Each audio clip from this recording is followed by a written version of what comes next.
4 financial arithmetic grade 8 का। और आज हमने डिफरेंस देखना है प्रॉफिट और लॉस में। आप डेली लाइफ में ये लफ्ज़ ज़रूर सुनते रहते हैं, प्रॉफिट मुनाफे को कहते हैं, लॉस नुकसान को कहते हैं। और आप कोई भी कारोबार कर रहे हैं, कोई भी काम कर रहे हैं, तो उसमें या तो आप प्रॉफिट गेन करते हैं या फिर आपको लॉस उठाना पड़ता है। अगर आपको मैं एक एग्जांपल के ज़रिए ये चीज़ समझाऊं तो इसका मतलब है कि फॉर एग्जांपल मेरे पास एक बुक है, मैंने वो ख़रीदी है 200 रुपीज़ में और मैं उसको 300 रुपीज़ में सेल कर रही हूँ। सो इट मीन्स दैट कि मुझे 100 रुपीज़ का प्रॉफिट हुआ। मैंने किताब थोड़े पैसों में ख़रीदी, ठीक है, 200 रुपये में ख़रीदी, 300 रुपये में फ़रोख्त कर दी, मुझे 100 रुपये का प्रॉफिट हुआ। और मेरी जो कॉस्ट प्राइस थी it is less than the sale price, ठीक है। तो यही चीज़ हम प्रॉफिट में देखते हैं, हमेशा कॉस्ट प्राइस कम होती है, सेल प्राइस ज़्यादा होती है और हमें प्रॉफिट होता है। और इसके बरअक्स जब हम लॉस की बात करते हैं तो हमारी कॉस्ट प्राइस ज़्यादा हो जाती है। फॉर एग्जांपल अगर मैंने बुक खरीद ली है 200 रुपीज़ की और मैं उसको 150 में सेल कर रही हूँ, ठीक है, तो 150 में मैंने सेल कर दी 200 की खरीद के, तो 50 रुपीज़ का मुझे नुकसान हुआ है, ठीक है। तो यही चीज़ हमने इस डेफिनेशन में भी देखनी है। If the selling price is higher than the cost price then profit. अगर वो कहते हैं कि अगर कीमत फ़रोख्त कीमत खरीद से ज़्यादा है तो आपको प्रॉफिट होगा। और प्रॉफिट का फॉर्मूला है cell price minus cost price. जो भी हम क्वेश्चंस सॉल्व करेंगे वो इसी फार्मूले के साथ सॉल्व करेंगे, ठीक है। और नेक्स्ट डेफिनेशन है, if the cost price is higher than the selling price then loss occurs. अगर कॉस्ट प्राइस कीमत खरीद आपकी ज़्यादा है, कीमत फ़रोख्त कम है, तो आपको नुकसान होगा। Loss is equals to cost price minus cell price. ये बेसिक डेफिनेशन थी। अगर आप ये चीज़ समझ लेते हैं कि कॉस्ट प्राइस और सेल प्राइस जब ज़्यादा होती हैं या कम होती हैं तो आपने कौन सा फार्मूला लगाना है, तो क्वेश्चंस को सॉल्व करना बिल्कुल भी मुश्किल नहीं है। जस्ट एक कॉन्सेप्ट आपके माइंड में होना चाहिए कि प्रॉफिट किस चीज़ को कहते हैं और लॉस क्या होता है, ठीक है। सो एक एग्जाम्पल के ज़रिए मैं आपको ये चीज़ समझाने की कोशिश करती हूँ। और जब हम प्रॉफिट और लॉस फाइंड आउट करते हैं तो प्रॉफिट परसेंटेज और लॉस परसेंटेज भी साथ हम लोग फाइंड आउट करते हैं। और उसका भी फार्मूला बहुत ही ज़्यादा इजी है। जब क्वेश्चंस करेंगे तो मैं आपको वो वाला फार्मूला भी साथ ही करवा दूंगी, ठीक है।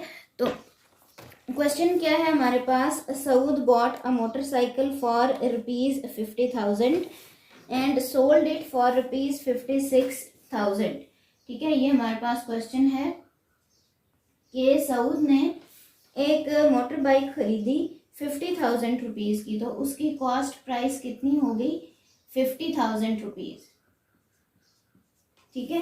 And he sold it for ₹56,000, तो सेल प्राइस कितनी है, 56,000 rupees. You have to find his percentage profit. हमने फाइंड आउट करनी है इसकी परसेंटेज प्रॉफिट, हमने फाइंड आउट करना है। परसेंटेज प्रॉफिट का फॉर्मूला सबसे पहले लिख लें। आप इसको लिख सकते हैं, percentage profit is equals to profit divided by cost price multiply by 100। ये फॉर्मूला आपका परसेंटेज प्रॉफिट के लिए है। और जब हम परसेंटेज लॉस कैलकुलेट करते हैं तो हमारे पास आ जाता है loss divided by cost price multiply by 100। अब यहाँ पे देखिए कॉस्ट प्राइस 50,000 रुपीज़ थी, सेल प्राइस 56,000 है, कीमत फ़रोख्त ज़्यादा है, इट मीन्स दैट कि उसको प्रॉफिट हुआ है, ठीक है। तो अब यहाँ पे परसेंटेज प्रॉफिट जो है वो फाइंड आउट करने के लिए आपको प्रॉफिट के बारे में पता होना चाहिए। तो सबसे पहले आप प्रॉफिट फाइंड आउट कर लें, which is equals to sell price minus cost price, ठीक है। सेल प्राइस थी 56,000 रुपीज़ माइनस कॉस्ट प्राइस थी 50,000 रुपीज़। तो जब हम इनको फाइंड आउट करेंगे तो हमारे पास आ जाएगा प्रॉफिट 6,000 रुपीज़ का, ठीक है। प्रॉफिट हमारा आ गया 6,000 रुपीज़। अब प्रॉफिट की परसेंटेज हमने फाइंड आउट करनी है, तो percentage profit is equals to 6,000 rupees का प्रॉफिट था divided by cost price 50,000 multiply by 100। जब आप इसको सॉल्व करते हैं तो आपके पास सोल्यूशन आ जाएगा 12%, जो आपको हुआ है प्रॉफिट, या आप इसको लिख देते हैं प्रॉफिट परसेंटेज, तो आपको 12% प्रॉफिट हुआ है, ठीक है। ये आपकी फर्स्ट एग्जांपल थी। इसमें हमने प्रॉफिट का फार्मूला भी यूज़ किया, इसमें हमने परसेंटेज प्रॉफिट भी निकाला कि प्रॉफिट का परसेंटेज कितना होगा। और अगर ये फार्मूलाज आपको याद रह जाते हैं, अगर आप इनको ज़हन नशीन कर लेते हैं, तो क्वेश्चंस को सॉल्व करना बिल्कुल भी मुश्किल नहीं है। जस्ट एडिशन सब्ट्रैक्शन थोड़ी बहुत कैलकुलेशन है जिसको आपने अच्छे से सॉल्व कर लेना है। अच्छा, इसको अगर मैं एक और एग्जांपल के साथ आपको समझा दूं, नेक्स्ट एग्जांपल हमारी क्या है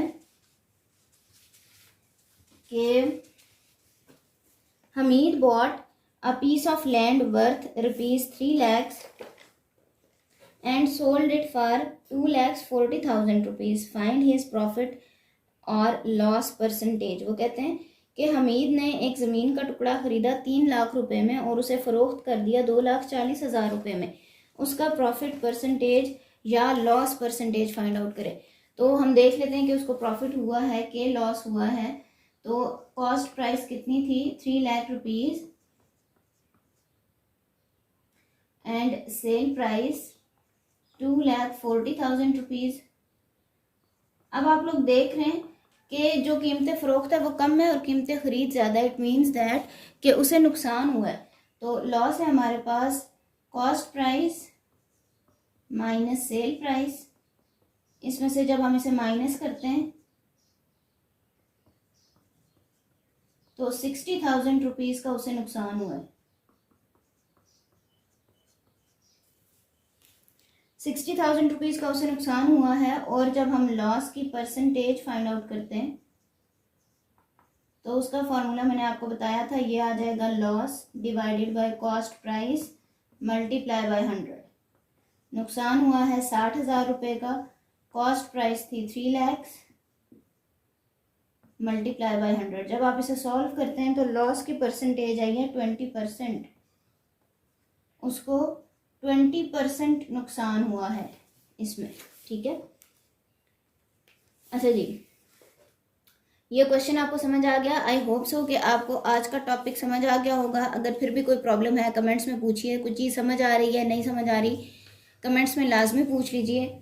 और आज हमने डिफरेंस देखा प्रॉफिट एंड लॉस में, और इस चैप्टर से प्रीवियस सारे टॉपिक्स मैं डिस्कस कर चुकी हूँ और पिछले 3 यूनिट्स भी मैंने अपनी वीडियोस में डिस्कस किए हैं। अगर आप चाहते हैं कि आप वो वीडियोस भी देखें तो आप इस चैनल को विजिट कर सकते हैं और अपनी राय का इज़हार ज़रूर कीजिएगा। मिलते हैं नेक्स्ट वीडियो में। अल्लाह हाफ़िज़।